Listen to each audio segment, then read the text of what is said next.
What's happening, people? Welcome back to the Brothers Geek Out podcast. Another episode for you guys to give you an update on the weekly pop culture news and movie news and comic book news. We got a special guest, Alara, in the background, who won a World Book Day costume today as an Oompa Loompa, so she's a bit excited. But as usual, guys, check the description to go straight to the Geek Out news. If you don't want to hear about what we've been up to, if you don't want to hear about some of our views on real world issues and stuff, go to the description. It'll be the first thing there. Geek Out news starts from here, so you can skip all of that. On that note, it's busy. It's Friday evening. For me, it's almost Friday evening for Kibbs. It's been a busy week, which is why we're doing the podcast tonight. Probably be out tomorrow, which is Saturday. Man, from Dubai side, we just had to prep the house. It's gonna rain. It's crazy. We have to prep for rain. One, the villa's gonna freaking leak like crazy, which is ridiculous. And yeah, we just kind of covered the car a little bit. I don't know. It's so weird to prep for rain, but we have to. Buckets and towels all over the place. Annoying. But that's what we've been up to in Dubai, man. It's been a busy week with that. And then Ramadan Mubarak, because Ramadan will start on Monday. So just gonna prep for that and then just get into a routine next week for Ramadan. Probably take the week off training and then get back into training the week after with a nice Ramadan routine. Other than that, from my side, same man. Just trying to, keep up, watch movies and stuff like that. Enjoy life as I can. But Kibbs, how you doing, man? Yeah, same thing, bro. It's been good. Busy. Yeah, it's been busy. It's a busy week. So much going on, and now we're both at work full time and trying to manage the kids, drop off school. So we're trying to adjust, which has been quite hard. But yeah, we're getting there, bro, man. It's not. I thought as an adult, it's not easy, but yeah, it's full on. It is absolutely full. This week was full on, and I've been going in gym like in the evenings just to try and burn that.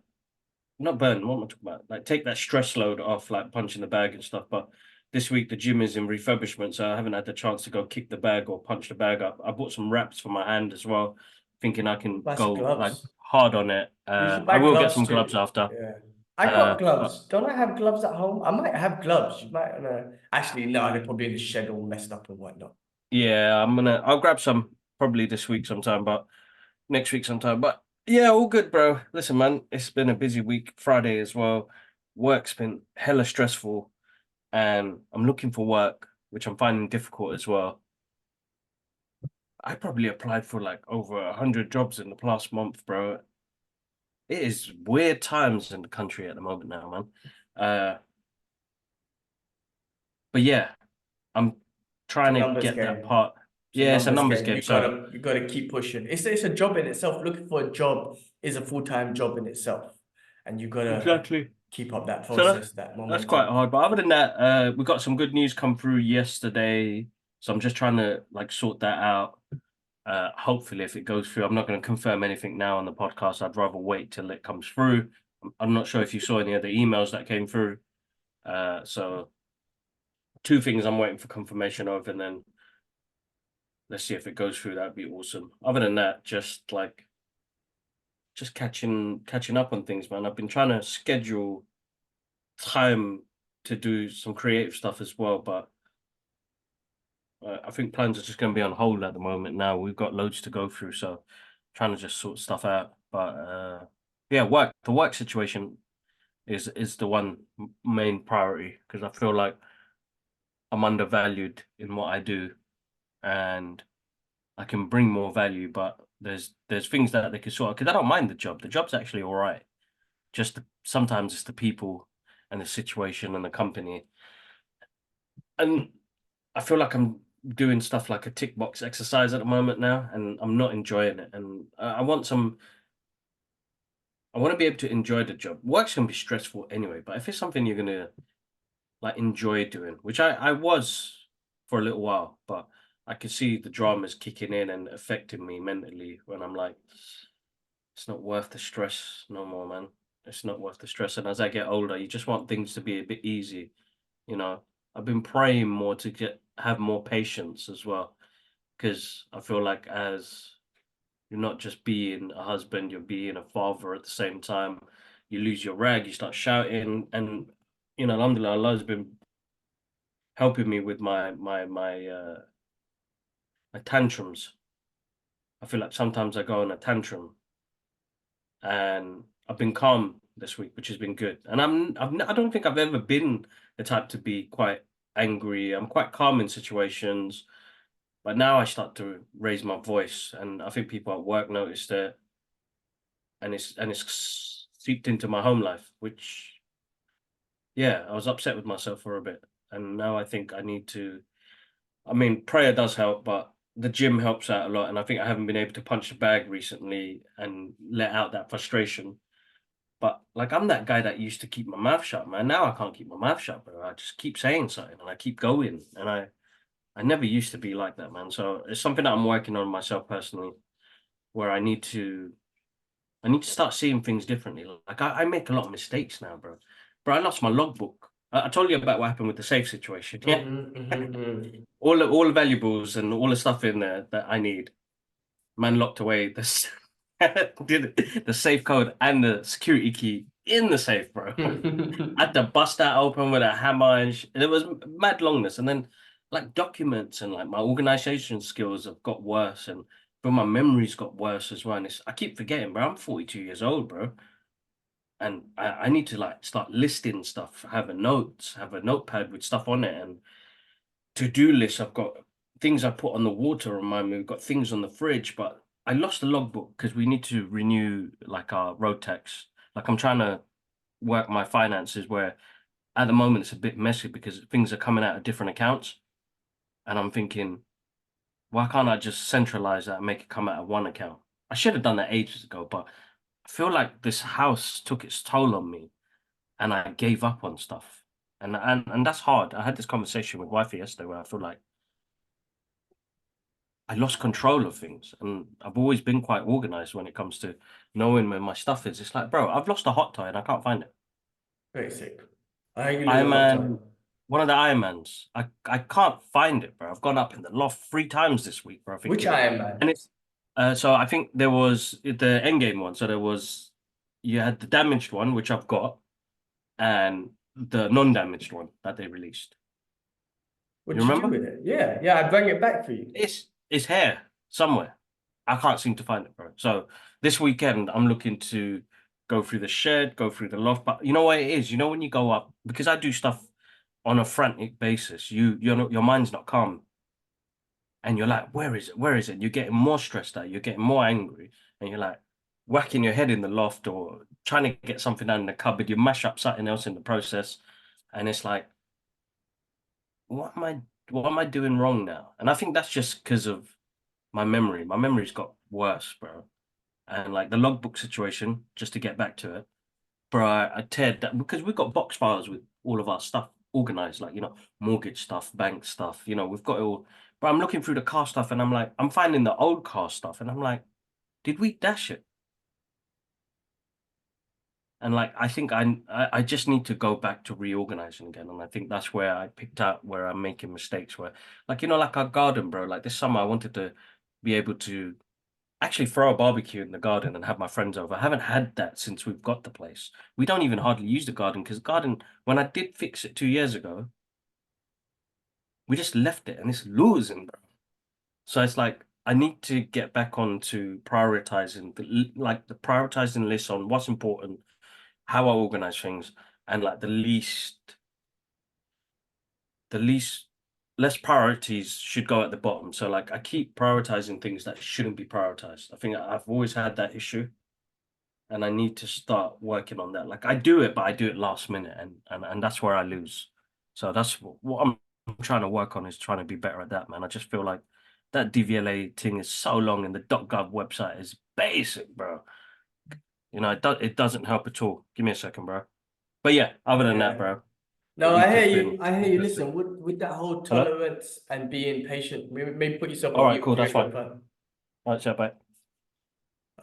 Go. No, that whole thing about being tolerant and patient and whatnot. I just read that in a book that I'm reading called How to Be a Better Muslim and whatnot. It's one of the traits that we're supposed to portray as Muslims: be more tolerant, be more forgiving, be more accepting of other. It's not easy though, man. It's not easy. Like, listen, I can't drive out here without screaming at people, man. It's difficult.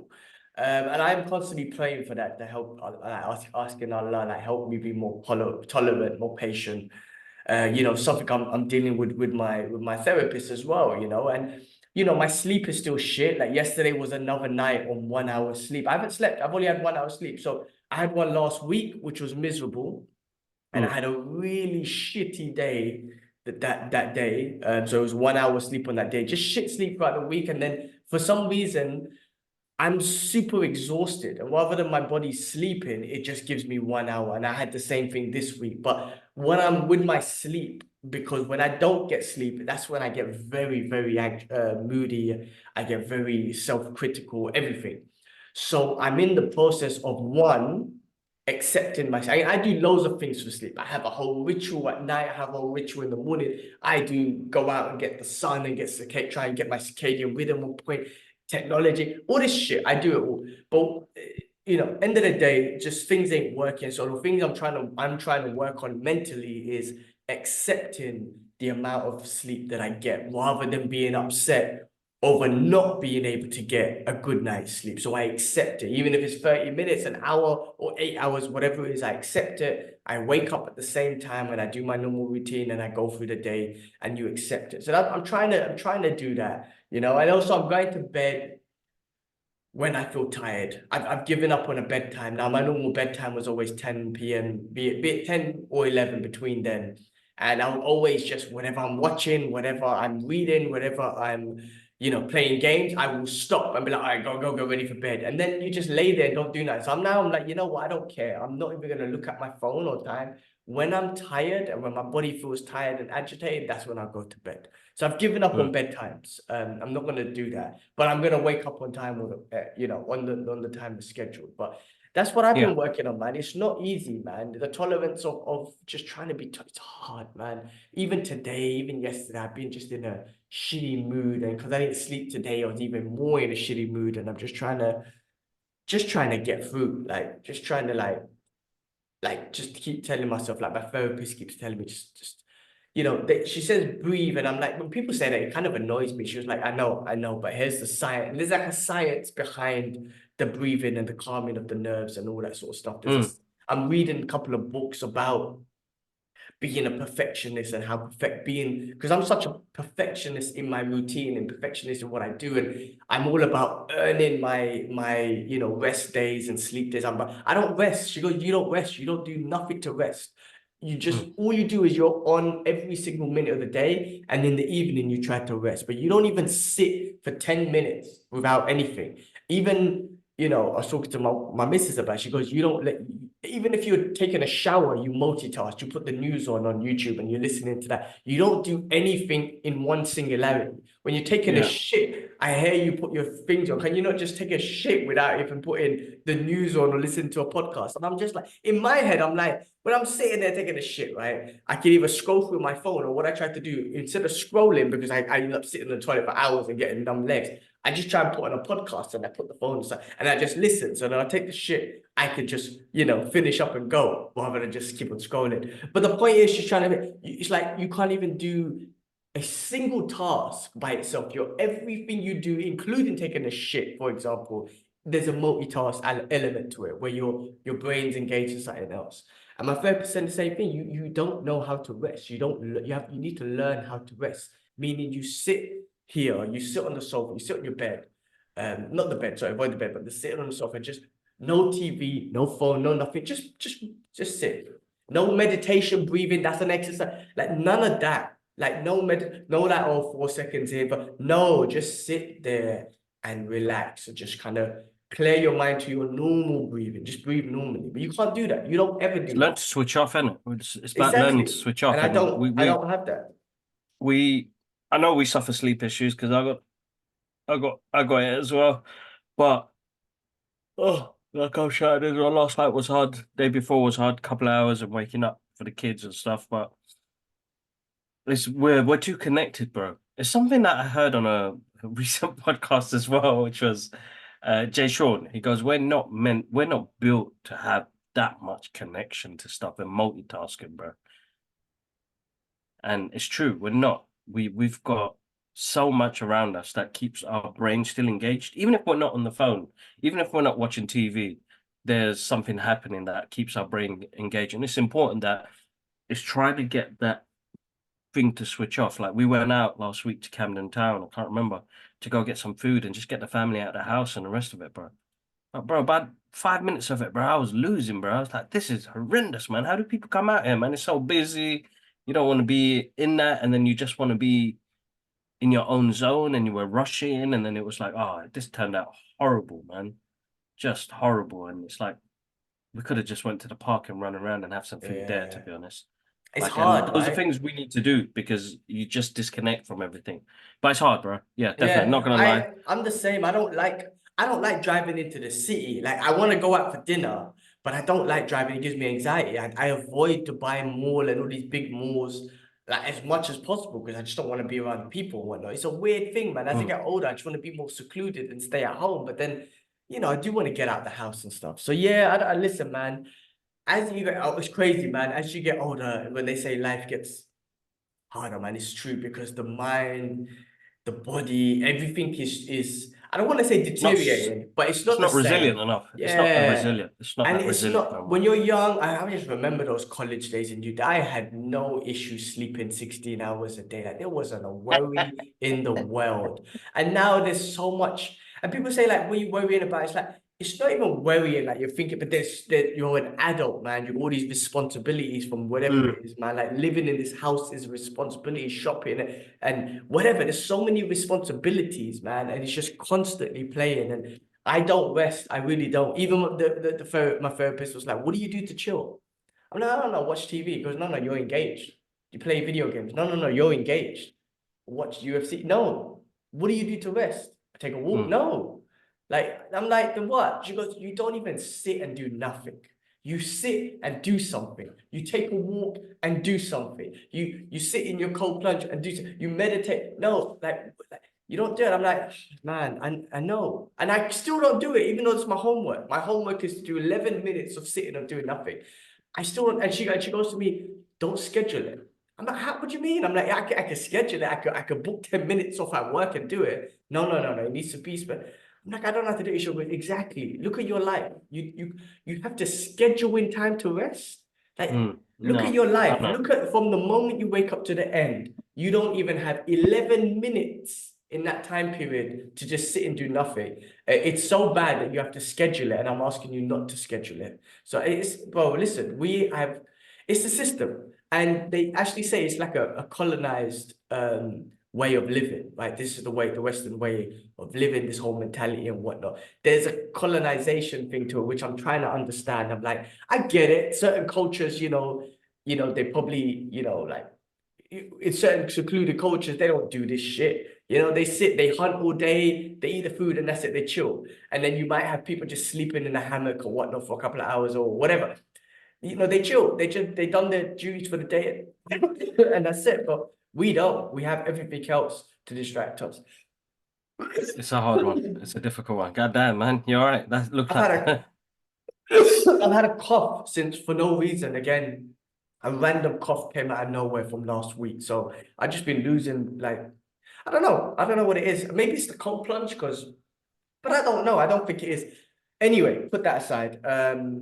Yeah, there's loads of shit going on. I fucking got my car serviced the other day, which was cool.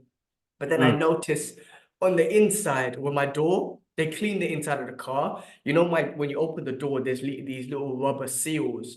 I noticed that one of them was missing, man. I was like, oh, fuck's sakes, man. Because when I clean it, I notice that it does fall off easy. So I'm very observative for it, right? yeah. They obviously cleaned it, it dropped off, no one took notice, and now it's missing. And I'm like, fuck's sakes, man. So I emailed them and usual, and you know what happens as usual, man. No one fucking responds. And I'm kind of like trying to just find another replacement thing I could put in there. Which you'll find, bro. You will find a replacement for it. It'll be Yeah, cool. I'm just It's replaceable. It's just a I long know I'm just process. annoyed. I don't there's a little hole in the car in the door seal now. And I mean I don't drive around in the rain and whatnot anyway, but the point is water could go in there. And I don't know. The point is, it shouldn't be missing. And now I wish they responded, but that's that. You know what I'm saying? That's just to Dubai service, man. I just had the car. And this is what I'm saying. It's a new car as well. So when something is thing, you're just like, fuck sakes, man. It's only been 6 months and now that's missing. But it's a minor thing. I could find these another little rubber thing somewhere. Just gotta find one. But shit, man. I feel like every time we talk, it's always about our stresses and struggles and whatnot. There is good things going on, guys. Like freaking No, work. of course, there are always good things going on, but I think the main thing is, and I think what people need to know is, and I think people have been asking me, like, you okay? And I'm like, I'm not okay. But it's okay not to be okay, you know? I think we live in a world now where a lot of fakeness and people go on like the things are easy and, you know, I'm living it large. No, man. It's not like that. That's the Instagram They're world. selling you. That's the Well, Instagram just in world. general, bro, in a lot of ways, though. I think people do it in society normally now. It's become that norm, bro, where people are like, yeah, man, life is great, blah, blah, blah, but I've been speaking to one guy named Alan at work, and, you know, he's going through a fair bit himself, health-wise and family-wise. And he's always there early with me, and we conversate, and we were talking about The Crow, and, you know, last week, we're going to touch base on it We're later gonna on, talk but, about you know, it, they announced Bill Skarsgård as the new Eric for the new remake of The Crow, and we were talking about how you know we're big fans of it and the rest of it. And he saw the clip on Instagram, and he was like, "I love this movie, man." And he bought me. Well, I don't know. He probably had it in his collection, but he had one of those badges, one of those pins where it says it can't rain all the time, and it's so true, bro. Because you put that in the perspective of our lives. Sometimes it just rains all the time, bro, and it's just like it's depressing and it's hard, and we keep pushing and we keep trying, and that one sentence, and he says in that movie, it can't rain all the time, and it's true. You will have that moment of clarity, bro, and that moment of peace one day, but that's how you balance it out, isn't it? The good with the bad. So it will get there, and it was a nice gesture when he gave that to me because I was struggling, bro. Same thing, man. Lack of sleep, work stresses, trying to work out how, you know, what the next steps are. I feel like we've progressed so much with what we do. What more? I've still got to have a plan. I still got to have a goal, but I still have to go through the hardships of getting to that. And I think that kind of put things into perspective when it was like it can't rain all the time, and it's true. We'll have them good moments, bro. We've got to balance it out. But people need to know, you know, like I think hopefully some, you know, people that do watch this and the listeners as well, is that it's okay not to be okay. And you know, hard work that we do to even talk, you know, it's hard to get the times aligned and, you know, making sure we can get a good episode out. And people are still listening and still watching. And there's a handful of you guys, so I can't thank you guys enough, man. So like, but they listen because unless they want to listen to people talk fake stuff, you know. I mean, the thing is, bro, like, one is how you deal with the hardship and whatnot. But life is good. Life is good. Life is good. When you put your life into Privilege. perspective, it is very good. It's just, Yeah. listen, we're all human. We all have our mental struggles. We all have our daily struggles, whatever. That's just part of life. It has to be. It has to be. Nothing is easy, man. Nothing. Even trying to get, you know, be fit and whatnot. You have to eat freaking dry ass food and healthy food, and you know, you gotta work out constantly. You gotta watch your sugars. You gotta. And nothing is easy, man. If it was, No. it wouldn't. You know, if everything was easy, then life would just be basic, man. Even you know, striving to be better as religiously and whatnot. And don't get me wrong, people say, you know, people have this comment saying that Islam is simple, there's no need to complicate it. But I'm like, you know what? It is simple. However, you have to be very disciplined. So it is a hard thing. You've got to be disciplined. Everything. But that's what God gave us in that religion, which is discipline. That's the key to life that everyone talks about. It's about being disciplined. Exactly. And, you know, Mike Tyson said it, you know, best, I think, that I love what he said. It's like, you know, discipline is doing something that you hate, but doing it like you love it, right? Because if you do it like you love it, that means you would do it and you do it like you're obsessed with it and you love it. But that's discipline. And I think that's what we do. And I'm not saying you necessarily do it like everything you do is hate that you hate, but I'm like, there are some things like working out constantly and eating the healthiest food. I'm not gonna lie, I don't like that, but that's just discipline. You know, going in the cold plunge, I don't want it. That sucks 100%, 100%. But it's just discipline that gets me in there and whatnot. But that's the key to life, discipline. And I think we have that in our religion, or just talking from our perspective, my perspective. And that's why, you know, I'm learning more respect for the religion and trying to get more closer to it and whatnot. But man, listen, it's how we get through it. And it's good to talk about it. I think it's good to acknowledge the hard stuff you're going through. And then also it makes you relatable. I always say this, man, like the journey is what makes human beings relatable, not the end goal. Like the end goal, some people reach certain heights that you can never reach, and everyone has their own different goals anyway as individuals. But that journey to get there, the downs, the ups, that's the most relatable thing between any human being, because everyone goes through that journey. A lot of people just seem to hide it. I don't know why. It's like they don't want to talk about it. But I'm like, that's cool. You don't have to talk about it. But I feel comfortable talking about it. I feel comfortable expressing my vulnerabilities because it helps me. It helps me learn more about myself. No, exactly. It's But no, it's man, important, bro. It's important. It's important. everything is good. I actually one fun thing I did. I went to check a new Punisher statue, so the one I sent you, and it looks Yes. awesome, bro. It is awesome. It's Punisher on a Punisher throne, and the throne is the biggest impact of this figure.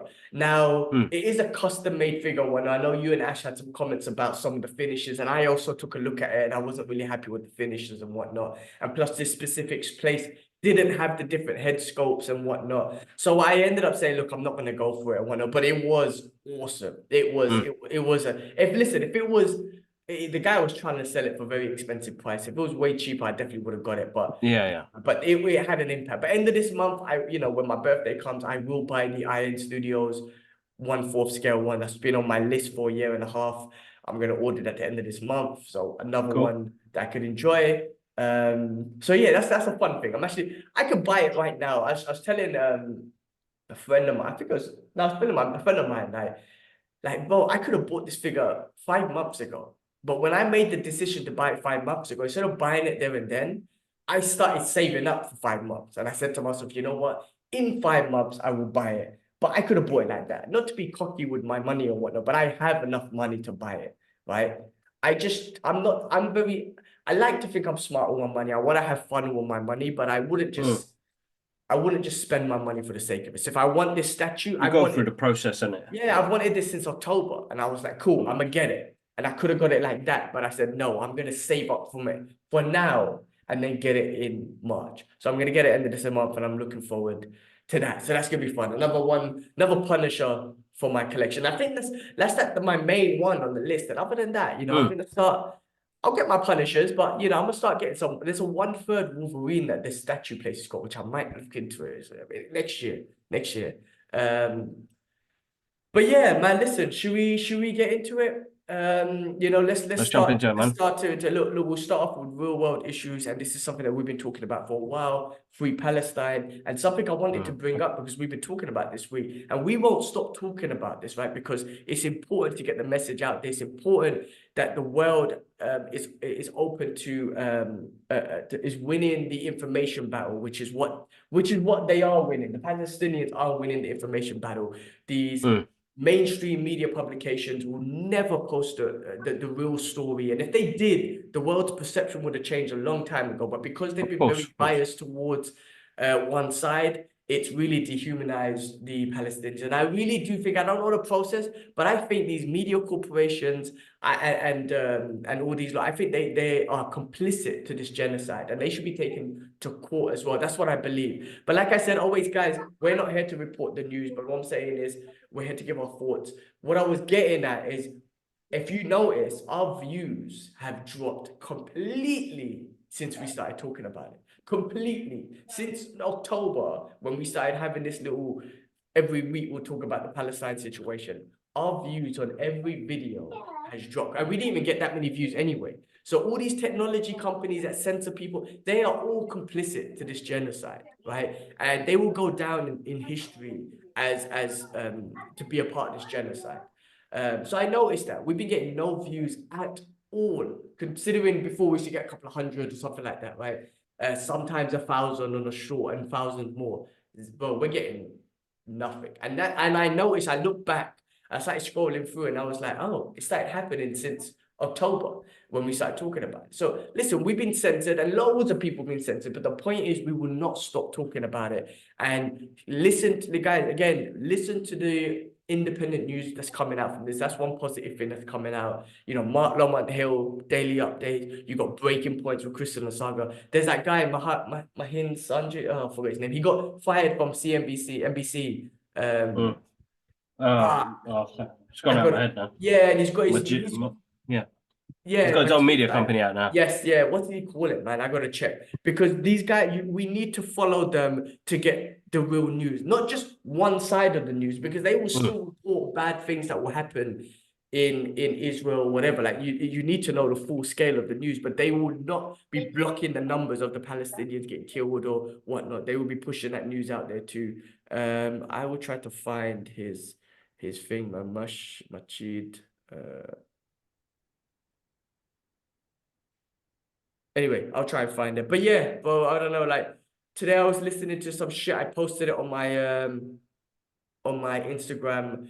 That idiot Biden. I mean, the US had they vetoed 4 ceasefires, and now all of a sudden, they're like, oh, we're gonna create a port, and with this port, you know, we're gonna aid what do you call it? Humanitarian aid into Gaza. People are dying. Listen, Gaza, people are not starving in Gaza. They're being starved. Right, they're being starved by the Israeli government and the military. Right, there's protests, or the so-called protesters, but they're terrorists who are not allowing the aid to get in. The IDF, the Israeli government, are not allowing the aid to get in, and they're starving the Palestinian people. They're not starving. They're being starved. Right, so we need to get that straight. I can't find his thing. But if I find it anyway, I'll bring it up. So that's that, you know, when the US were talking about they're going to build a port and they're going to allow that. I'm like, I was just listening to breaking points, and they were talking about the logistics of this port, and it could take like 6 to 8 weeks to build. And it's just like, what? All of this could be avoided if you just caused a ceasefire, but you chose to veto it, and then on the side arm Israel to bomb them. And then there's this whole thing about there's this gas line, or there's this gas and oil in Gaza that they're trying to get, which is worth like 500 billion or something like that. So there's this whole thing there as well, which seems like that's what they're doing. So it's just heartbreaking, man. You're seeing people, you know, there's people starving, children dying still. And I just still can't get, you know, there's people that I've always enjoyed their content, and I just can't believe that, like, Michael Rappaport is like one of the biggest trolls, and I don't know, I really enjoyed him, and he's someone that really spoke about hip hop and really understanding hip hop and the message of early days hip hop, which was about the struggles of Black people in America and whatnot. But then when it comes to this, he's such a troll, and he just doesn't acknowledge anything at all. And I'm like, man, what happened to you, man? Like, you can be pro-Israel, that's not the problem. But when 30,000 people are dead, when over 25,000 at least are innocent, women and children, and Mike Rapp, you're like, what is wrong with you? You're not even acknowledging, and he's doing all these stupid videos from Israel saying, I don't see an apartheid. Where's the apartheid? He just acting like it. I'm like, bro, man, like, what happened to you? And then he done this fake Oscar show thing. I don't know if you saw that, and he's calling out all these other Jewish actors like Adam Sandler and Seth Rogen and all these other ones because they're not speaking up for Israel. Like, they already sent messages. I know Seth Rogen doesn't, because he has a message saying that, you know, Israel lied to him. But I know Adam Sandler, right? And I love that dude, right? And we're gonna talk about one of his movies later. And he made like Zohan and all that sort of stuff, which, yes, taking the piss out of both in a sense. But yes, he's Israeli. He supports Israel. He put out a tweet on October 7th. And that's it. He also, on his tweet or whatever, I think he also said, you know, he also hopes the best for the Palestinian people. I'm not saying, you know, I'm trying to say, like, he hasn't turned into a troll where he's like, oh, like constantly talking about Israel and doing all the propaganda shit. It's like his heart goes out to the innocent people, and that's it. And I can respect him from that perspective. Like, I don't have to respect the fact that I can just respect the fact that he's put his thoughts out there, and that's it. He's not going to be a troll. He's not going to demonize the Palestinian people. I wish he spoke up for them, but he's not. He's just be like, I said my piece and I'm out.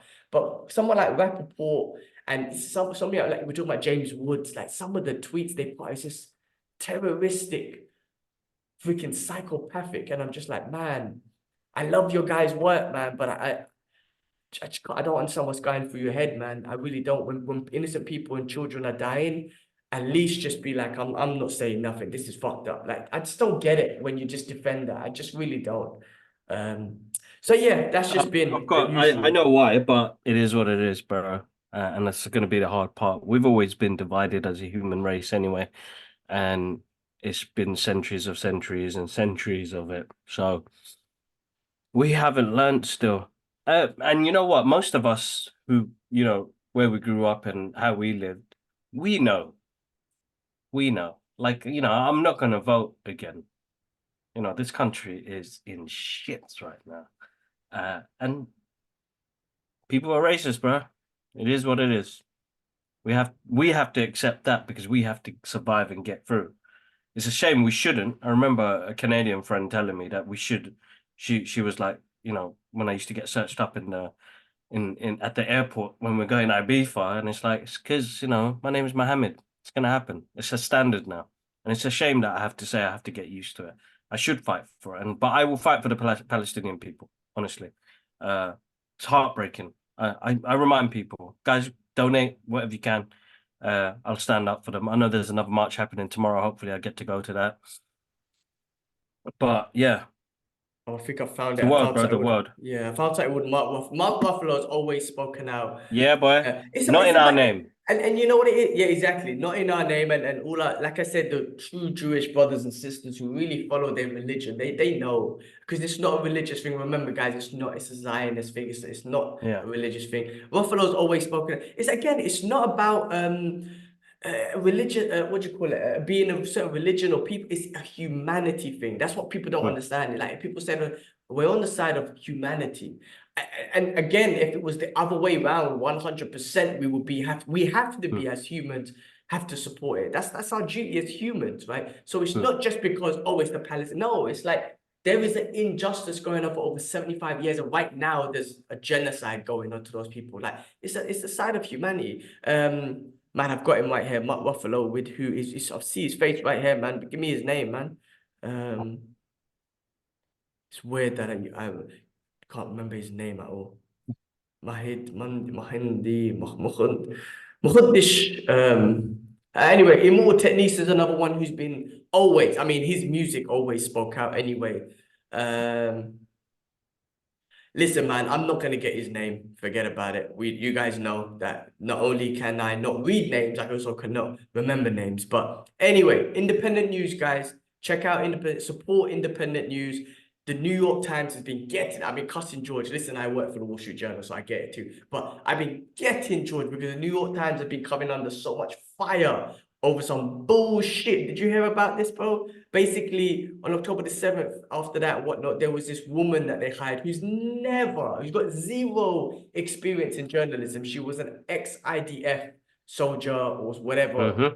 worked I there. heard. She's never published anything. And then she started doing all this fake news about people getting raped and whatnot. The family that she interviewed in Israel, now they had a tragic situation and people died and whatnot in their family, but what they didn't know that they were going to use their family's report about mass rape and whatnot. And there's no proof that there's still, bro, there's so much thing. Again, you got to see these independent news where, fuck, I got to find these news because he done a segment on this, on debunking all the lies from the Israeli news from October 7th and whatnot. Anyway, this New York Times hired this woman. They put out a piece about all this rape, which was all fake. And now they're Mm. just getting super, well, New York Times lost so much credibility. I mean, they've lost credibility anyway, but the amount they've lost so now is ridiculous, man. So it's yeah, guys, like check independent news, fuck the mainstream media, fuck them all day, every day. Guys, remember that. That's where you'll get the real news and the real perspective. So you can make a real objective judgment of where you be it believe or don't believe, but you can never get a true objective judgment if you don't know No, both exactly. sides legitimately, rather than just one Exactly. side feeding you with bullshit. No, I know, bro. I know. Oh man, I wish I could have found his name like that. It's like, like this is the way my brain works. Like I know him 100%, and I know his name begins with M, and I just can't find it. Even if you try and search for it, I just can't find it. I can't type in M. I don't even It's know all the right. second letter or whatnot. These are the sort of things that frustrate me a little bit because it's like you should know this. Like I can't. You know what? I was talking to my missus the other day about my But phone number. we're not. I Yeah. don't even know my phone for a year and a bit now. Every single thing you have to give out your phone number. I cannot. I to this day can't even memorize my own phone number at all. It's like my It happens, brain bro. is completely shut off and said you don't need to memorize your phone number. Like it really just blocked it off after Same. thousands of times of repeating it. So anyway, this is the way thing work. My brain's just not working anyway. But um. All right, cool. Listen, should we move on real quick Let's to go, bro. other Let's do this. real world sort of news? Listen, this is okay, I'll finish with this one, man. I'll finish with some positivity on real world issues. Mhm. But let's talk about another we lost another legend. And when I say legend in the anime world, man, Akira Toriyama dies Yeah. at 68, the Toriyama, creator of Dragon Ball Z, rest in peace.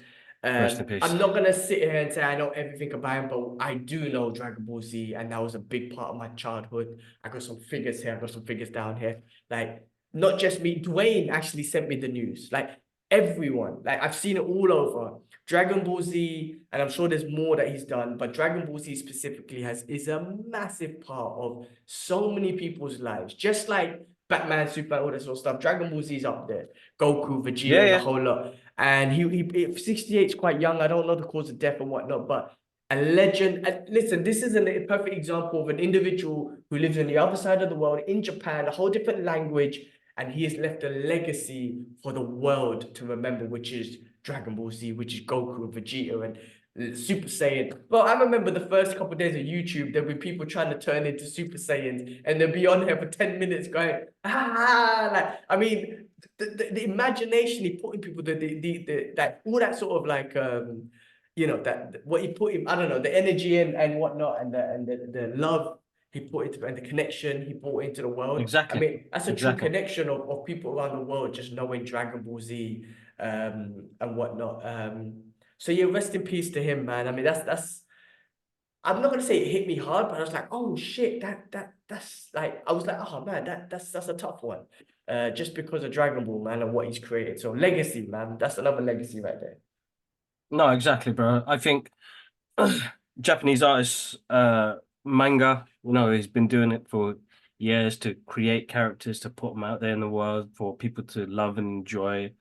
That's an amazing, I think for as an artist, and you always, and this is me talking from my personal experience, you just want to leave something behind for people to love and enjoy. Like when I tell people like my Instagram is for my kids to enjoy, they go through it.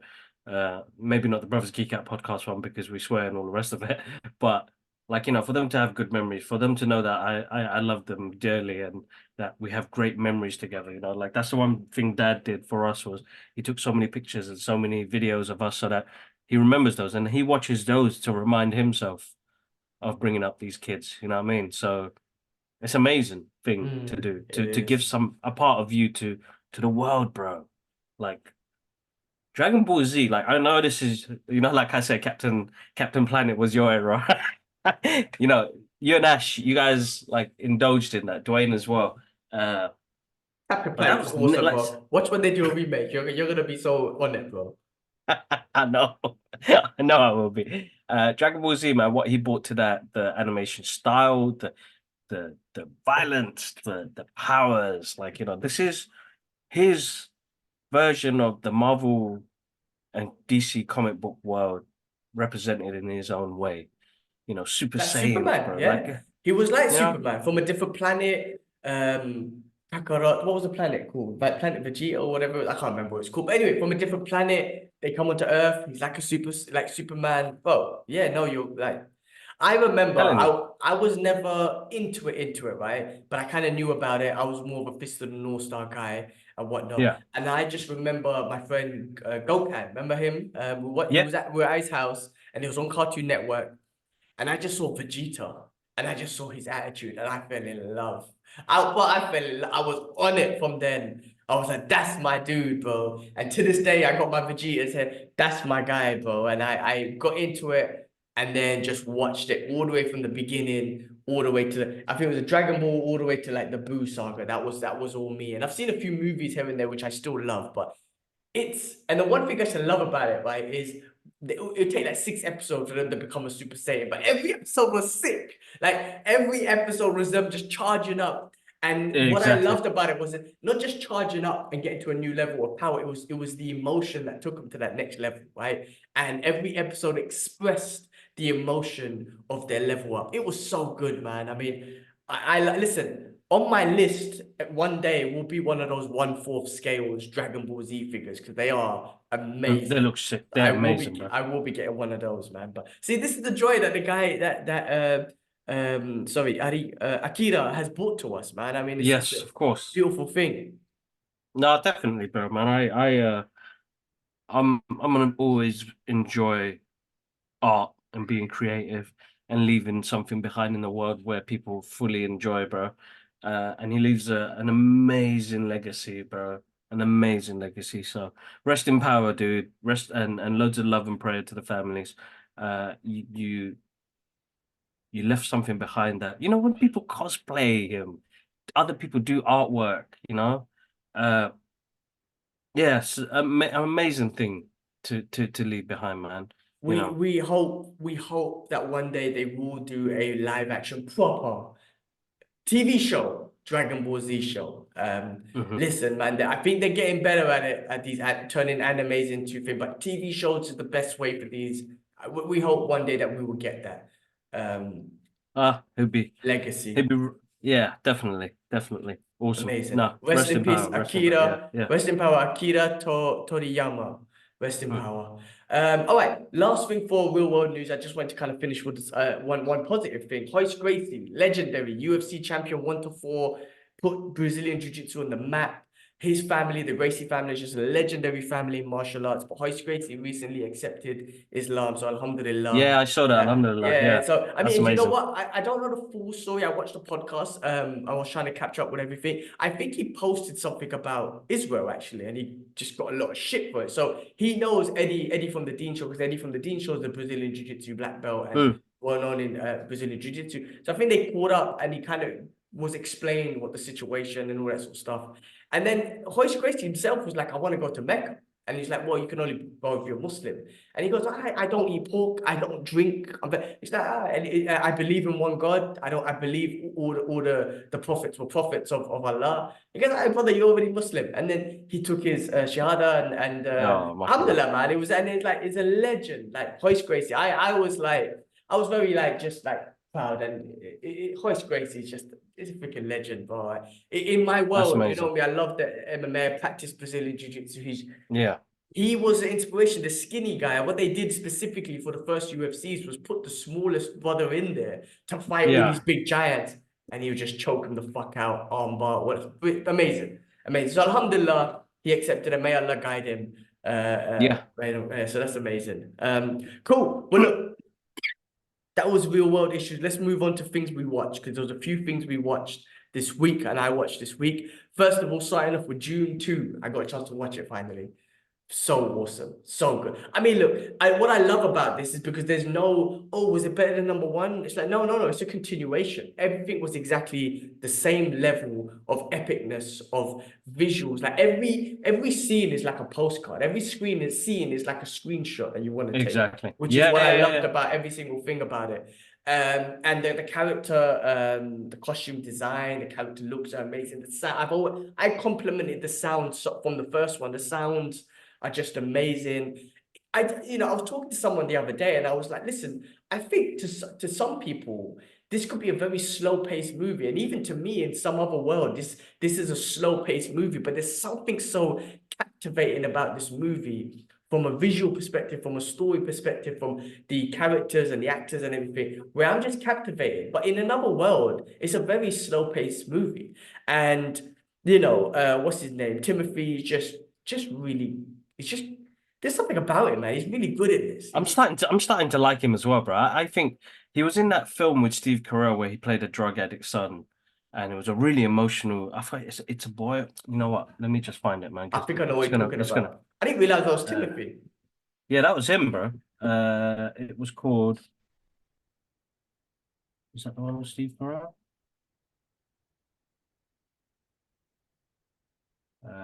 Where's it gone? Uh, bro, you keep going, Timothy. Yeah, but yeah, I really enjoy. I mean, there's a very biblical, religious side of thing in Oh him, more yes. specifically towards the Arabs and Muslim and whatnot. You know, him being like, there's more to it that I didn't look into. I don't know if you know more, but by watching it, obviously those people are supposed to be Arabs, and he's almost like a prophet and all this sort of stuff, right? So there's a big element to it. Apparently, I don't know if it's the books or whatnot. You know, they people saying they whitewashed it. Really, those actors should be Arabs and all that. I'm like, I don't know. I haven't really read into it or looked into it, but I think there's an element of that I too. think what Frank Herbert tried to do was introduce, because he's taken elements from the Islamic culture, you know, the Arabic culture. So I know that it's based on Albanian, Algerian sort of uh, back in the day customs traditions. I'm not 100%. I read the book years ago. I just ordered them again to read through them again because, bro, that movie encapsulated me. Yes, I've seen people saying whitewashed and blah blah blah, but you know, like, why are we so racist, man? Like, why can't we just enjoy it for what it is? You know what? The way I see it is like it is a great movie, right? It's amazing. So I'm not gonna take that away from. Exactly. I'm not gonna. I mean, yes, if they did, yes, you should have. Okay, I think you should have. Yeah. But even though it's still so amazing, well, I'm not gonna be like, they fucking whitewashed it. I'm not gonna watch it. It was shit. It's like, no, it wasn't shit. Actually, it was actually really fucking That good. was fucking really But good. okay, if they did, maybe they could have put more Arabs and whatever in it. But again, I haven't done the research, and yes, there's an element that they should have, but it doesn't take away from how good it fucking is. Do you know what Bro, I'm trying to say? listen. So the movie I was talking about was called Beautiful Boy with Steve Carell, but Timothy and what's his name? What's the actor's name? Timothy and Harvey. Hold on, I'm bringing up the cast now. Uh, Come on, man. Harvey, but Burdem. Okay. Uh, Lisan Al Gaib, bro. You know what? He's like that excited guy who he made me laugh in the film because he had so much joy saying, you know, this guy's the prophet. Believe, yeah, he He's the believed one. so much, Believe, yeah. bro. Yeah. Everything that happened, he was like, "Oh, it's just Yeah. like the story Yeah. says, just like Yeah. it's like history tells us." Yeah. Like Yeah. he was so everything he did, nothing was wrong. Nothing he did that it was wrong. But listen, that side of thing, I'm pretty sure if you go online, you're gonna get a full breakdown. And if you do want to go look into that element and what might be, do it, do it. Like, there's nothing Yeah, no, stopping. I think it's But I don't nothing think, should stop you. yeah. And it's good to know that, and even we should know that. But the truth is, it shouldn't take away from enjoying what the movie is. If the movie was shit, it would be so much more easier to be like, the movie was shit and they fucking whitewashed it, so fuck them. But the movie was actually fucking good, so you're kind of like, I'm gonna enjoy it for what it is. It's like The Last Samurai, to be honest with you. We're gonna talk about another show after, but that movie, like the Last Samurai, white dude and whatnot. I'm like, okay, I get all of that. Fucking movie's But great. you know what? I think people still haven't got the concept of Last Samurai, and I think similar to what's happening with Dune, is that it's based on the Furman. So it's based on a culture that's getting wiped out because they want the spices. This is, this is when Frank wrote this book, bro. This was before Star Wars. This is before all of the science fiction stuff, before Game of Thrones. This is the original, of what it is, the Jedi and stuff like that. Like, Yeah, the bro, Imperial Force and all that like sort of stuff. Frank wrote it at a time. They've adapted a book to a live screen edition. Okay, I think David Lynch, who directed the one in the 80s, it was more of a hollow movie, but it had the interludes of what you see now. But bro, this movie was grand on a different scale, man. And I think, as you said, like some people have found it boring or not a fan of the changes that were made from the book. But could you trying to adapt a book, bro, man? And I'm always going to back the creatives on this one is insane. But the fact that he did it, But that movie, but I've seen it what 3 times now. So good. Timothy's powerful, man. He you remember that last scene, bro? I was Yes, moist. yeah, yeah, yeah. I got moist as well because I was like, oh my God, I'm on the journey. It's taking me on this adventure. It's Yeah. taking me to understand the struggles and what people go through and like, this is political shit, bro. This is like real world mixed into fantasy. Yes, I'm taken away from it, but I was like, oh man, I can see the resemblance in reality now. How it is 100%. and and the earth, the shit we take from the earth and how we ruin it and how we give it out to the people and people have to pay for that shit. This is nuts, bro. The film, bro. Listen, Hans Zimmer's soundtrack, Greg Fraser's director of photography. It looks stunning, bro, and everybody was great in it, bro. Oh Everybody yeah. played, have a presence on the screen. I love the way The they were riding the worms, man. That was awesome. I felt so cool. It looked so cool, and I was like, that's so awesome. Just like it's insane. Denise is amazing director, bro. Amazing director. Like we've seen all of his films, yeah. Like Blade Runner, I'm not. It looks amazing, but I'm not a big fan of. But then you've got The movies like the new Blade Arrival. Runner, you're talking about the new one, Yeah, the not the new original one. Blade. Yeah, Yeah, yeah. yeah, 2049. He's just amazing at what he does, bro. And it's a great film. I I'm really, looking to bro, have it. enjoyed it. I Yeah. was very excited. And also, like I said, like it has a slow pace, but not once I look at my phone or for time, I was just engaged. Because there's something, and I've never read the book, and I've never seen the originals. I'm just being very honest with you. Not my ever, and I'm not planning to go back and watch it and read the books. I can't read shit anyway.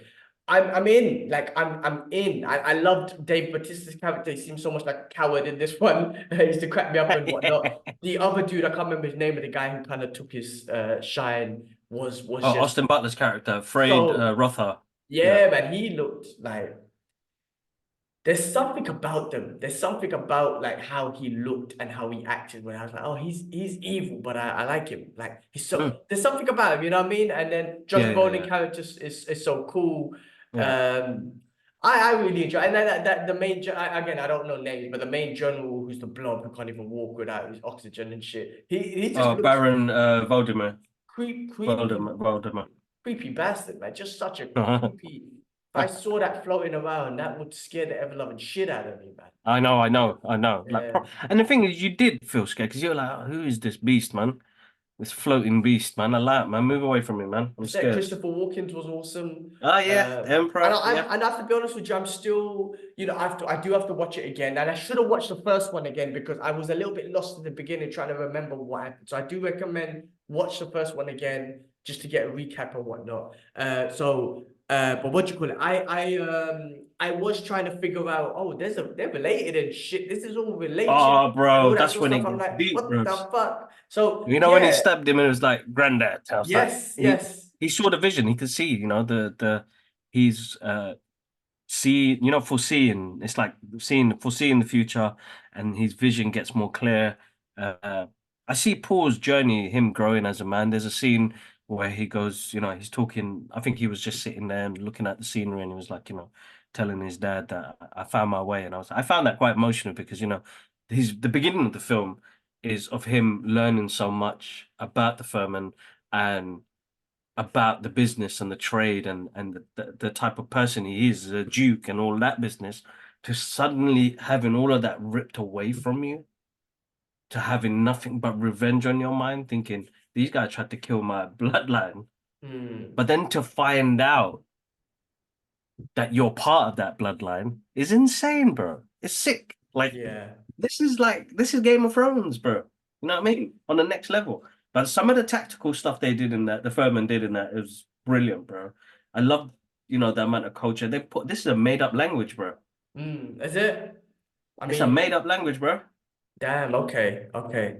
Yeah, that's They went awesome. in, bros. I They mean, went it's in. similar to like Avatar, right? Because he made up, Cameron made up the language and all that sort of stuff. And this should get Yeah, its respect for doing that as well, because that's like bro. if you ask me to make up my language, make up a I'm gonna be like, like you know what I mean. But the way the way they make up a language, I would never have known it's a made up language. You know what I'm trying to say? Like Exactly. I would have been like blah blah blah blah, blah made up some.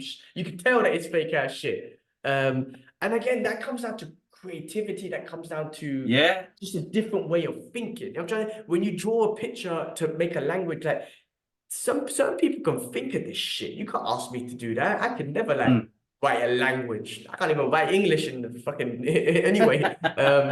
It's crazy. I really I think I get older, I kind of admire I admire almost every element. Like when you tell me that, I yeah, just admire the skill set of like someone sat down or a group of people sat down and was like, yeah, let's make up this language. And the fact is, this group of people, whoever it is, they invented and learned a new language. They could probably speak in their own language right now.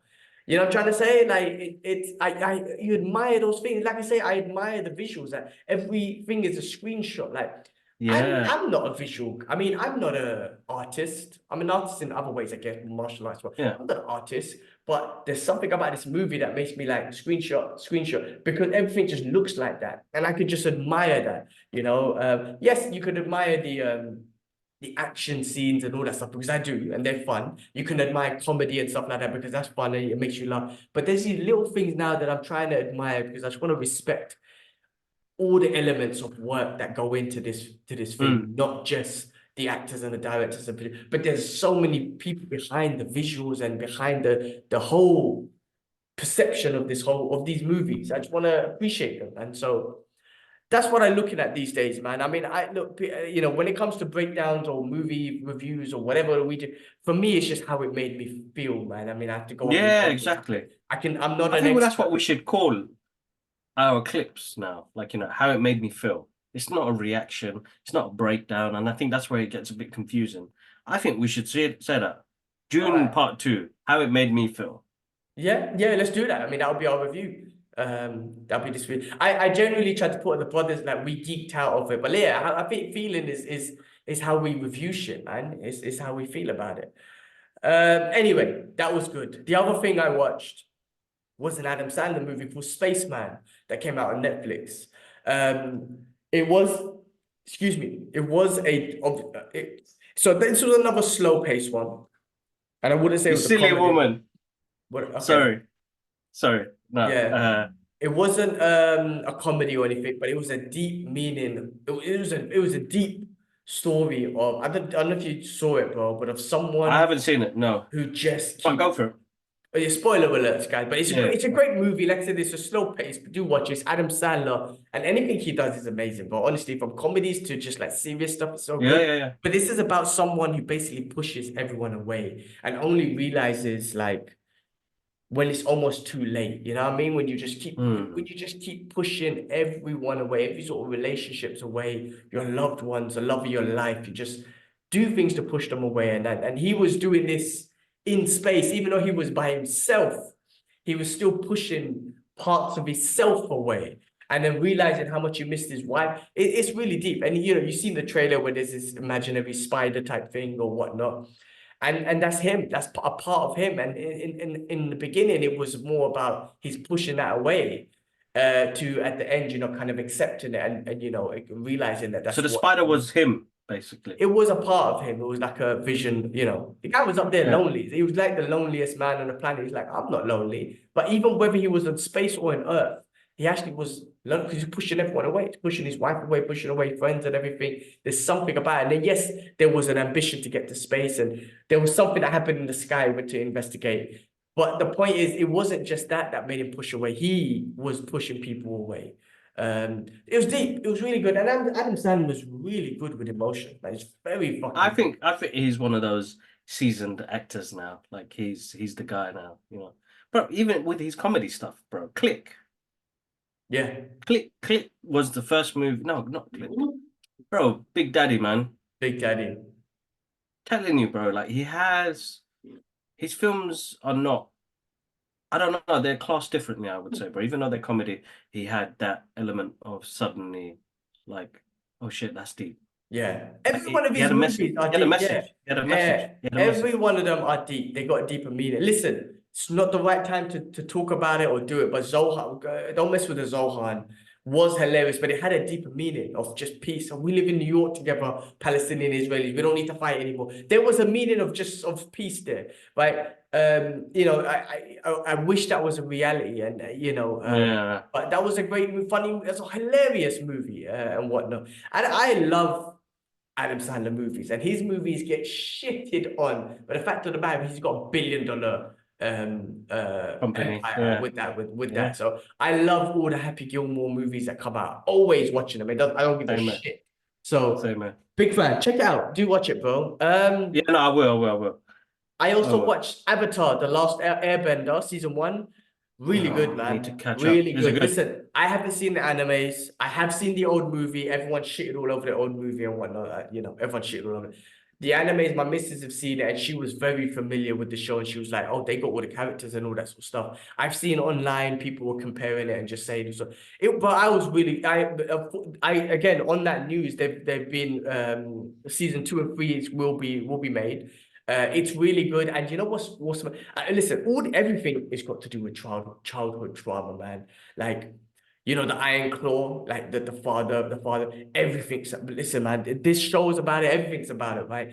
Just these kids, what they go through as kids, the expectations from the parents, the disappointment from the parents, the comparison, all this sort of stuff. The way that everything's got to do with some sort of childhood trauma. This show kind of touches on that from each individual character and whatnot, even him. But putting that aside, the animation and the actions is really fucking cool, bro. The way they do their martial arts with the different, earth, water, fire, air, it's really freaking like cool. Like, remember Yeah. what's that thing we saw, man? Wind and lightning, and what's that thing called, man? Storm Raiders. Storm Raiders. Remember when we Storm first Raiders. watched Storm Raiders. Storm Riders? Storm Riders. Yes. Yes. Yeah, it was what are they called again? I can't remember their names, man. But remember when you first watched that and you're like, this is so fucking cool, man, because it looked cool. But Airbenders like that, bro. When they're doing the martial Yeah. arts and they got the fire coming out and the water, bro, it's actually really fucking awesome, like the action and Oh, stuff I like have to that. watch So it. I have to watch it. it's great when they could do a great adaptation of an anime in real life, and I think always a long form TV show is the best way. So check out, that's another one definitely to watch. I'm happy they got season 2 and 3 because I'm definitely in for that. Two more things that I quickly watched. I'll quickly go over. I was thinking about this movie the other day, Finding Forrester with Sean Connery. Oh, so Right? good. Film came out in 2000, so it's not a retro movie review because it's a 2000 movie. But we watched that I remember years ago, and I found it and I watched it again. Deep meaning. Sean Connery's awesome, and at the end it had Matt Damon in. I had no idea. The film's freaking awesome. Matt Damon. Yeah, he was the lawyer. He was a lawyer at the end. Oh, Yeah, okay. so great movie, man. And the missus watched it. We watched it together. I was like, listen, this movie's on my head. I found it. Let's watch it. And just a great movie. Guys, check it out. Finding For. It's just about, how do I put it? But it's about a writer who again went through some shit with his family and just kind of put himself in hiding. This world famous writer, and then about this African American kid in Brooklyn, I think it was, or the Bronx. Sorry, Yeah. they were in the Bronx. Ghetto and all that sort of stuff. But he had this ability of, not ability, he had this passion of reading and being able to write and whatnot. Anyway, he comes in contact with Forrester, William Forrester, is a writer, and he just does some amazing writing piece. His school recommends him to go to like a public school, all that sort of stuff, right? Which is just full of rich people and all that sort of stuff. It's really good. Obviously, he gets racially discriminated in this school. But this relationship he builds with William Forrester, what you find out William Forrester went through and the way, again, the trauma that kept him from going out all these years and whatnot. It's a deep movie. It's a great movie. I'm glad I found it and watched it again. So guys, check it out. Finding Forrester, if you can find it, because it's a hard one to find, to be honest with you. And rest in peace, Sean Connery, because he's a legend. Yeah, no, definitely. Lastly, the one thing I'll watch real quick, I watched the first 3 episodes of Shogun, which came out on Hulu, with our guy Hiro, what's his name, bro? Shogun. So I gotta give my guy props because he's awesome, but I can never remember his name because that's the way I go. Shogun.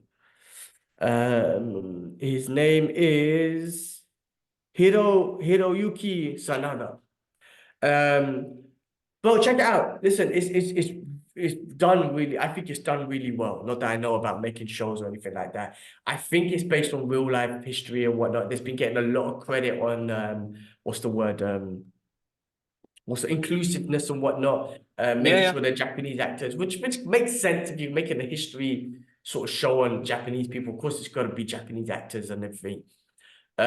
Just the visuals, the clothing, like the costume. When I say costumes, the clothing that they used to wear back in the 1600s, it's got to do, from what I'm trying to understand it still, it's got to do a lot with, of course, colonizers coming over from Portugal, colonizers coming from England, Hmm. and then bringing over Christianity in Japan. And then in Japan, there's four families.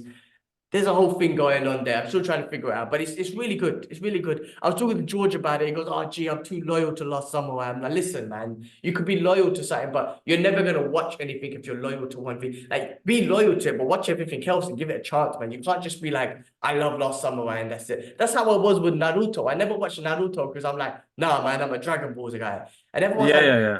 it's a different show. Just fucking watch it. You don't have to be one or the other. Just watch the other one.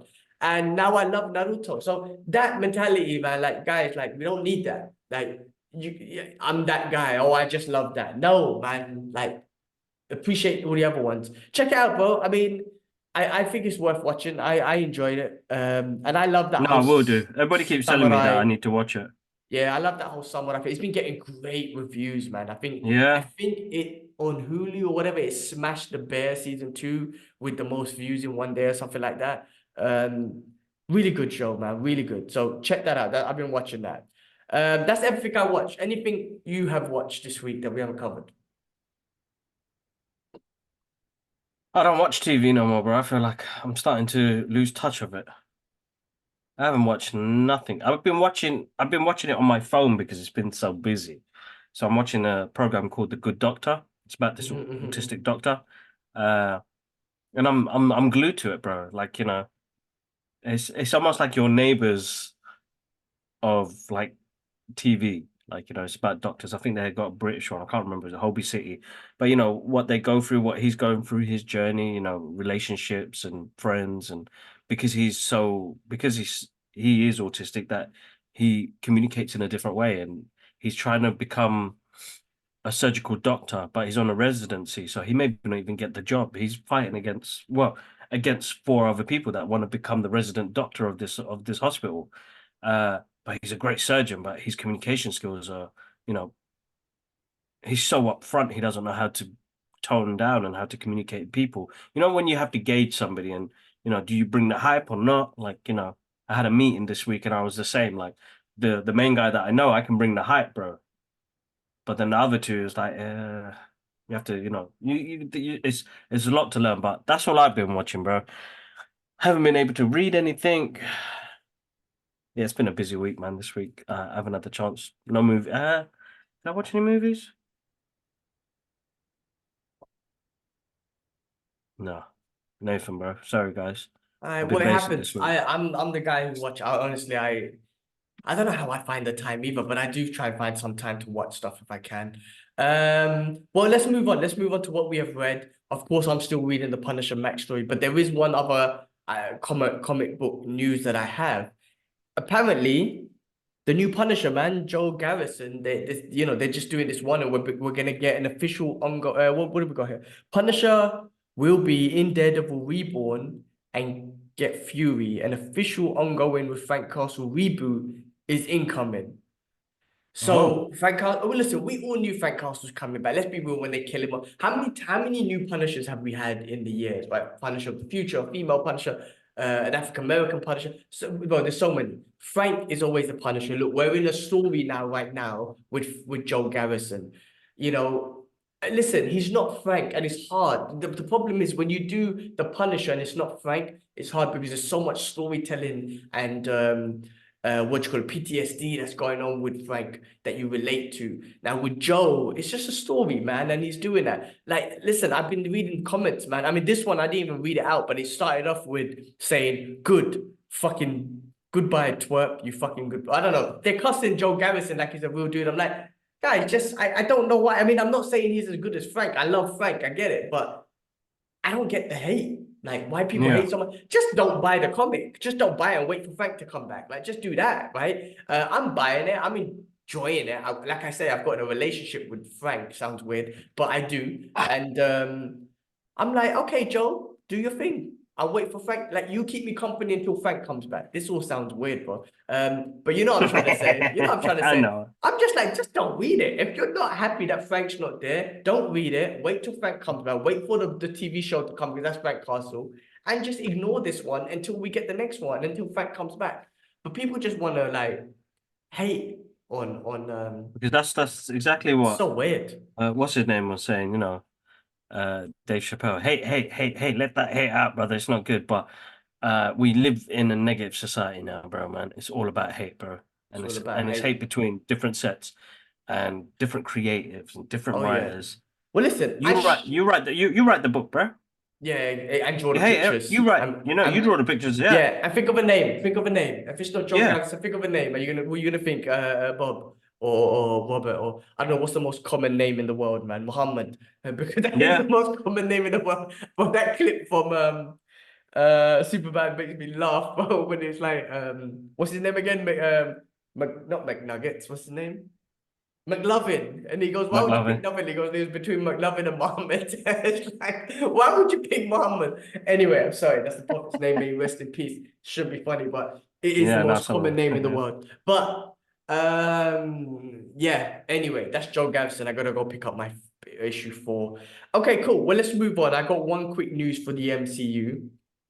Apparently, Vinnie Jones was offered a chance to return as the Juggernaut in Yes, Deadpool that's 3. right. That's And right. apparently he said that his comment was, it's such a drama putting that suit on and mentally and physically. So they couldn't strike a deal. I think he just couldn't be bothered to deal with that. And I think I saw the clip, bro. I saw the clip. So he was talking about, they offered him the role and, he had to put the suit on and they didn't have the budget for it to put him in the suit. And he was still kind of upset about the situation about, I'm playing the Juggernaut from the X-Men. This is big, this is big for me, you know what I mean? And they cut out a lot of his scenes, bro. I didn't know that. There's more I of him. They mean, cut. He became an extra, he goes. And I felt for him in that interview because you're like, Moist, I'm gonna play this character, Luz. I'm in there for yeah. I mean, 30 seconds. that movie was shit, to be honest with you. No, bros, I'm But gonna back it, bros. I'm gonna back it. I'm gonna back it. what, With X-Men Moist. Final Class or whatever the fuck it was called. What was it called? No, What it was final, called? What was that called, man? the That last movie. stand. Oh, it was so No, man, bad. Moist, bros, Moist. I love it, bro. Sorry, brother. I'm gonna But he watch it was tonight. cool as I'm a joking. Juggernaut. Listen, as a Juggernaut, he was cool, but obviously he's not he didn't look. Anyway, that's a shame, of course, man. You got Vinnie Jones, of course, being excited to play a mutant like the Juggernaut, and to hear that Yeah, that exactly. is deep, yeah. Yeah, no, it's important, bro. I think, you get to play something a character like that, and you know what? He was like in the interview, he was quite excited, bro. You know what I mean? He's like, "This is big, man. This is the X-Men." You know what I mean, bro? Do you know what I would do to be a part of the X-Men, bro? In any form of way, bros. Even if they said you colored in Wolverine's blue underpants, I'd be that guy, bros. I don't Yeah. care. Like, That last blue dot on the underpants, you do it. I'll you do know what I mean? That's that. what. You know what I mean? So like, it's an honor, bro. One PP touch. Yeah, you know, it's it's an honor, man. It's a great thing to be a part of something like that, and it's like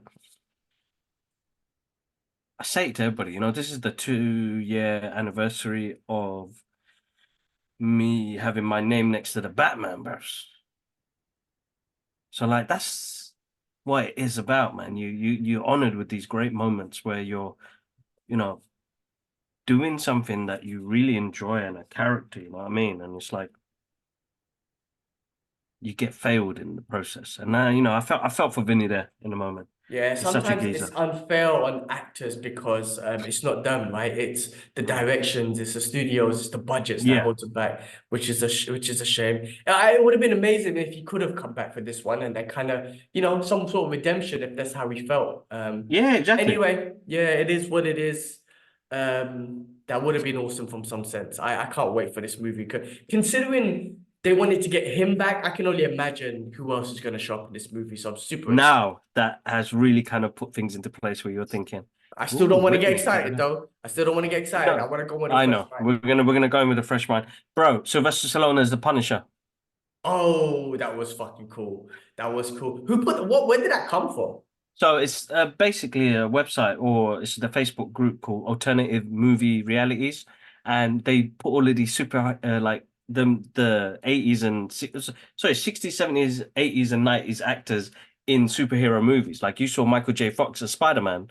I can see that, bro. You Yeah, know, yeah, yeah, they yeah, put yeah. you put Rambo, John Rambo as the Punisher. Like, Perfect. yes, I can see that. Perfect. That was Like, good. there was So another good. one, like, a couple of things in there, and I was like, this is a good Facebook page. I'm gonna follow this guy, man, because he's using AI generated art. I still have my questions, but he's using it creatively, where he's using that. You know what I mean? That's the stuff that gets me excited. Listen, sick. But anyway, we were saying, you know, we will keep it going, man. I would definitely would have. That he looked good. Listen, the Dolph Lundgren one was also, the Punisher, so I'm Oh yeah, biased, which is cool. yes, yes, But yeah, yeah, remember he didn't even have the skull. It was just like his knives had a skull on it. But yeah. I don't even think he had the skull on his chest. But No, anyway, I didn't. Dolph Lundgren was the Punisher at one point. That was really cool. I enjoyed that.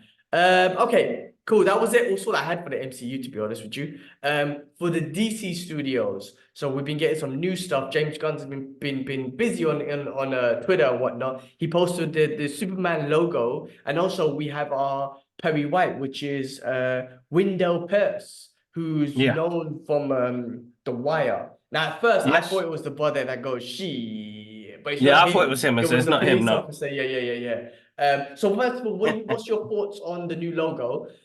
I have to say something, and I really don't get this. This is my opinion.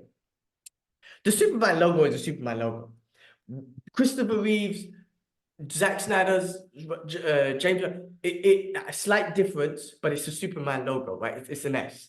Man, people have been like, I've seen some things where they're abusing it. They're like, this is shit, but the Zack Snyder one's amazing, masterclass. And I'm looking at both of them and I'm like, yeah, they both look like a fucking S to me. Red, white, and blue, or red, blue, and yellow. I'm like, I just don't get why you just force it to hate something that really just looks like the same. It's like why you're in a capital S and a capital S in a different font. And you're like, oh, I don't like it. It's not S. Like, I'm like, I don't get it. But People have anyway, lost.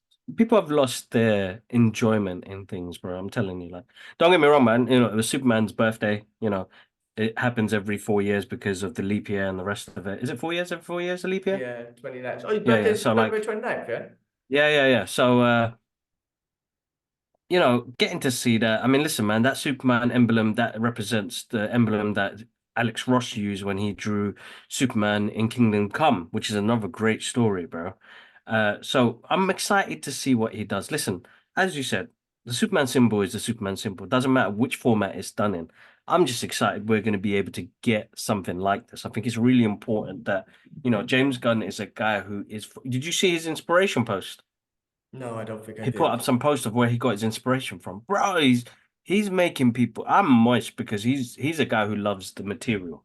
So when the guy uses the material like he did with the Suicide Squad, like what he did with Guardians of the Galaxy, who nobody knew who they were. Listen, man, he made me fall in love with those characters. He's gonna do the same thing here, bro. He's got a lot Yeah. of heart for this. He's releasing it on the anniversary of his I think it was I'll be the second or the third year of his father's death anniversary. Uh, it means a lot to him, and I think as a creator, like when you be attached, as I said before, be attached to something like that, and it's a piece of you that you leave behind for the next legacy of people to enjoy. And I think people have personally forgotten that. Like I was on a podcast last week, uh, called Jacob Toys. They do a weekly podcast and we spoke about being, he's a toy collector. He collects Hasbro, he collects Hot Toys, and we talk about people losing the love for these type of characters. Like he was saying, like, yeah, I saw Madame Web.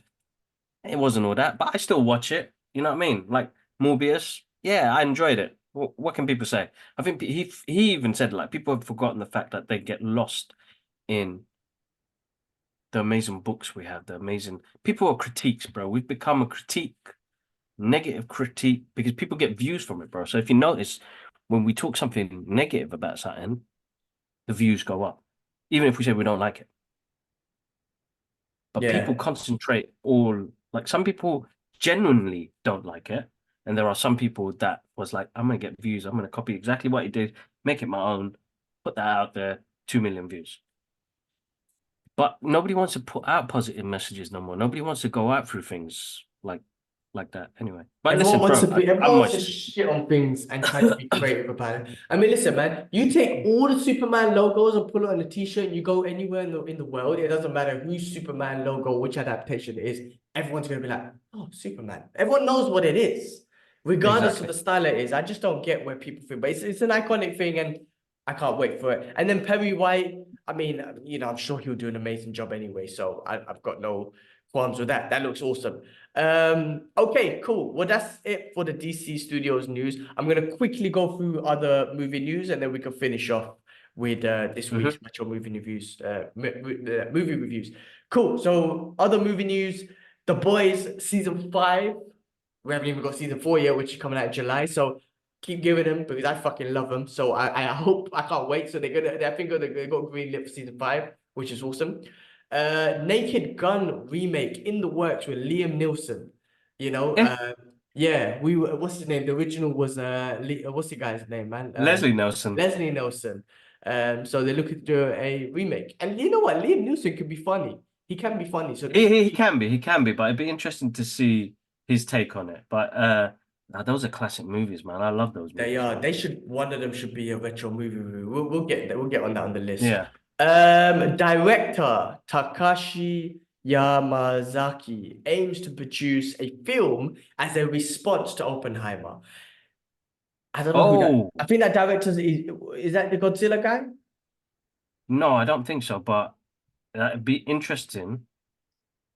That's very Because interesting. yes, because He those were the wants to people do that the those were the people that stuff. suffered. Those were the people that suffered. People forget that was hundreds of thousands of people dead in a land just because you felt like you wanted to bomb them. So regardless of the movie and those are the people that suffered. Filmmaker, It's visual, funny.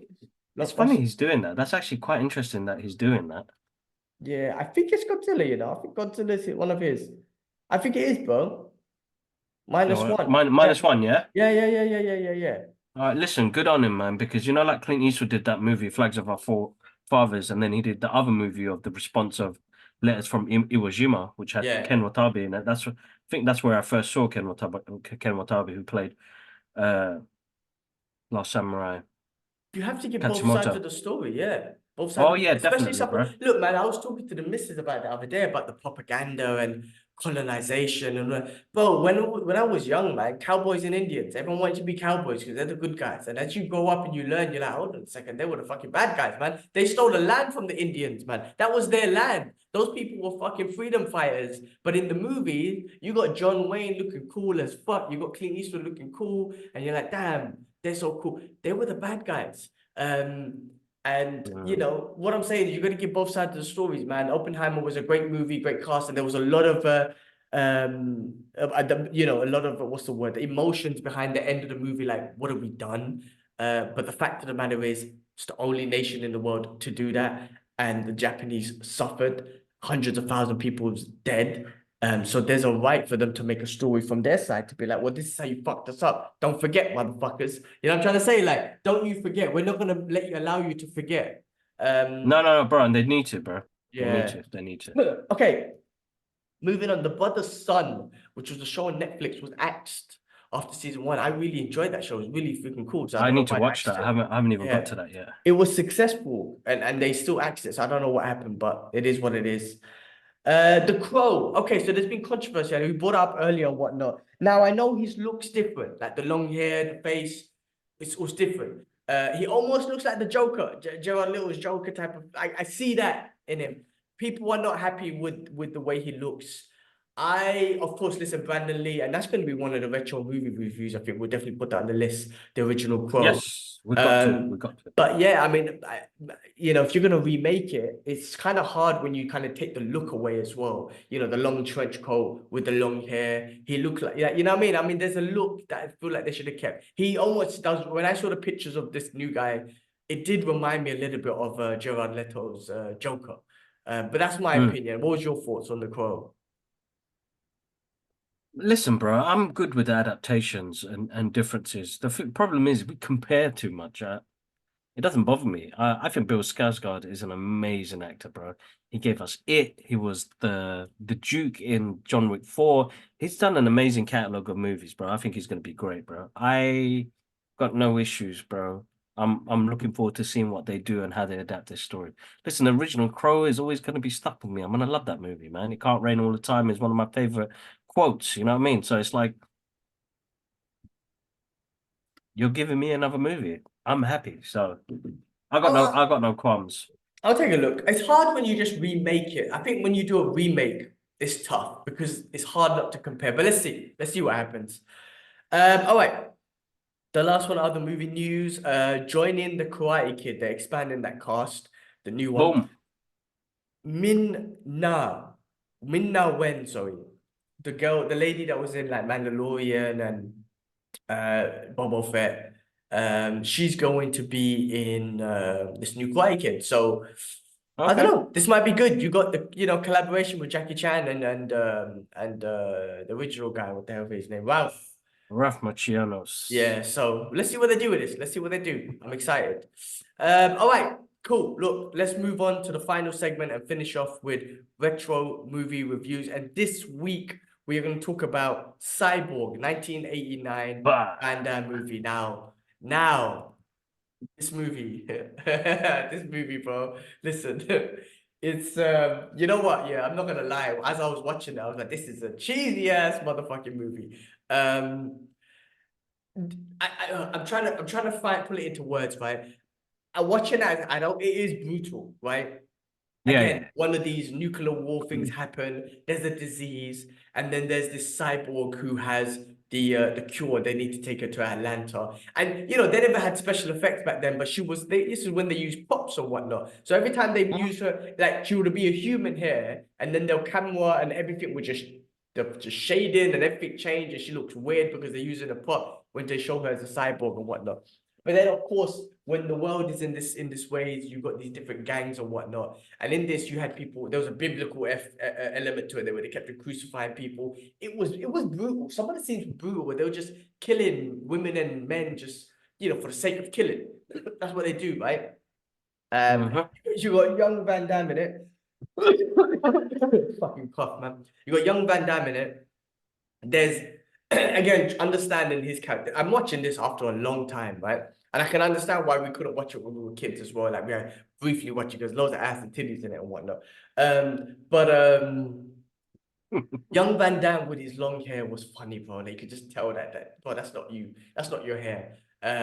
But it's the martial arts, of course, was great. The choreography was a bit funny and whatnot. But of course, he had his beautiful flamboyant kicks and whatnot. Yeah, yeah, without that. They I just showed that, sir. he didn't actually. He didn't show that on I this think one. there He was a got, bro. scene. No, I think there was, but I think like It actually was like got up. little peek of They Van must have. Damme's ass, I think bro. I got up and clapped because I was like, "Where's that ass, man?" I swear I could put a whole segment together of Van Damme's ass in the '80s and get better views, bro. Anyway, if you don't see his ass, then there's something wrong with the movie back then. But the acting, like I mean, okay, it's back then. I'm not criticizing or whatnot, but the acting is just like very, very like over the top. And the bad guy, One of the them B main, movies, isn't it? It's like yeah, extravagant. but you know what? Yeah, the way they dress, it's like they literally this whole Mad Max, Fist of the North Star type, Yeah, yeah, yeah. nuclear post-nuclear war era. They all had this certain look where you're like, oh, that's the look. Like, if that, God forbid, if that was to happen, I don't, God, it's scary right now in the world. But I feel like if it did happen, I'll need to go make myself a costume that looks like that. Like, fuck this t-shirt, man. I need to put some whips in it and put some metal chains on. You know what I'm trying to say? I need to Yeah. imitate that look. They really secured that look of a post apocalypse. Apocalyptic world. Yeah, yeah. Yeah. But like I said, they were brutal, man. Slitting people's throats, fucking crucifying people, killing people for the sake of it, stealing daughters, like whatever they didn't want to do. Then that's what they did. You know what I'm saying? Damn. And that's what it like, what happened to him was like, I think he was like, he was trying to survive and then he ended up, he was like not a mercenary, but he became like a bounty hunter type of thing. But he was trying to live a normal life with a woman that he met and she had kids and whatnot. And they done some brutal shit. Do you remember that scene? Like They put him and the woman, one of the kids, in like a well, and they got the other kid holding on to a barbed wire Yeah. and basically saying their lives are in your hand. And they let go, and she had to hold on to this barbed wire, which dropped, Van Damme and the family down the well. And that was his mission to get back at that dude and that gang or whatnot. Oh, horrible. It's deep, but when you see those That's deep. Yeah, that is deep, bro. apocalyptic shit, man, that's some fucking deep, like, yeah, man, like you're kind of like, these guys are bastards, man. They deserve to. You want Van Damme to fuck him up, man, and kill him. Yeah, and then the last fight, it was just like, I don't know. I did struggle a little bit to watch it. I keep saying there's something about these 80s movies where I really just captivated. There was something about this one where I was just like, man, this cheese is getting me, man, too much, man. But Because listen, it didn't have I think it had a great premise, but it didn't have the story is something we've seen regurgitated 1,000 times. I think it didn't have, the overacting, and it didn't have a great soundtrack. Because if it had a great soundtrack, I think it would have been all right, yeah, there Because was if you no go back to like soundtrack. AWOL and Kickboxer and Bloodsport, you're like, you know what? The movie still encapsulates me because of the soundtrack. I think the sounds and the soundtrack does play a part, because that's what we got back from Dune Part 2, bro. That music encapsulated me, man. Every time I hear that tune now, bro, I get goosebumps, bro. I'm like, Yeah, Hans, man, definitely. I think killing the it in the studio. choreographing in Cyborg as well was different because there was so many cuts, and I don't know if it's a budget thing or whatnot, but I'm like, Van Damme doesn't. I know it's the 80s, but Van Damme doesn't need that many cuts. So Yeah, yes, yeah, you yeah. got beautiful side kicks, like so straight and whatnot. You got his spinning kicks, but there's a lot of cuts, and you're just like, Mm. I'm not seeing his flamboyantness in this movie as much. So some of the action was a bit like, just like, I'm not seeing what I want to see. Yeah, yeah, yeah. No, exactly. All right, man, you need some water, man. Come on, let's wrap this up. I got this fucking phlegm in me. All right. Well, that was this week's retro movie review. Guys, do check it out, Cyborg. I mean, Yeah, check it. I mean, it's one to watch, and listen, I want you guys to interact with us. You come back to us and tell me, kids, man, that was basic, man. Why you make me watch that for? and But I just want to recommend hear one. your response. Recommend one to us so we Recommend can a watch it as retro well. movie. Anything Uh, before, anything 90s, 80s, and earlier. Nothing 2000 yeah, and about. That's not retro yet, I nothing don't think. 2000s, so it's not retro yet. But Yeah, go on, yeah, Clips. Why don't listen, you take us out, man? I'm gonna do a little quote because it's been not playing on my mind, but it's something that I've been listening to a lot more, and I can't remember who said it, but I saw it on like a TikTok video, and I saved it, and it was like breaking generational curses. And this is for the parents. This is for the dads, the mums. Yeah, quit shouting at your kids before they go to bed, and accept them to go to sleep, and expect them to sleep well. Quit shouting at your kids in the morning, right after they wake up, before they go to school. You set the tone for your children. You set the tone. You set the tone for you with your voice. They'll always remember that voice in their heads. So no shouting, guys. You become their inner voice. Don't be their inner critic. Speak life, speak love, speak bravery, kindness, and hope. Speak wisdom, speak truth, and most of all, listen to your children. There you go, man. One for the dads and the mums. It's been bugging me because of the way I've been recently. So That's an awesome something to way give out to the world. to end this. Awesome way to end this. Guys, thank you for watching. As always, please do like, show some love, like, subscribe. I know we're being censored because of the Palestine stuff, but if you somehow do see this, do like and subscribe and show some love. Yeah, no, Check definitely. out for the And channel, check out the clips. We're putting daily clips out from the podcast. You can watch those. Check out Fight Talk. We got great UFC coming up. We're gonna do a live reaction, watch along for this week's UFC. We got Fight Talk, we got guests. Check out the gaming channel. We got gaming stuff. We're putting it out there, even though we're being censored. We're still doing the work and putting it out there, guys. So show some love and do hit that subscribe button and hit that like button. So if you like the stuff, the algorithms will press like. It will let the algorithm knows that you do want to watch this stuff. And no, definitely. yeah. Check us out on our social media platforms. Guys, you can listen to this podcast as well.